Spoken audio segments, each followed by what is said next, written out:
Hello everyone. Welcome back to learnnow, your learning partner. In our previous video we have learned inner joins in depth. Today we'll be taking a deep dive into left join with real-life example. So let's get started. A left join is a type of join where all the rows from the left table are returned, along with matching rows from the right table. If there is no match, then the result will contain null values for the columns from the right table. In other words, the left table is always preserved in the results set, even if there are no matches in the right table. Suppose we have two tables, employee and department. Employee table contains employee information and department table contains department information. We can use the left join to get all the employee and their departments, including the employee who are not assigned to any department.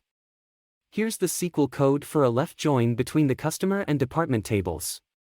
This code will return a new table that contains all of the columns from both the employee and department tables, all rows from left table but only the matching rows from the right table based on the department ID column.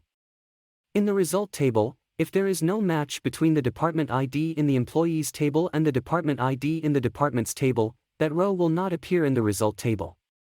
And that's it for this video on left join in SQL.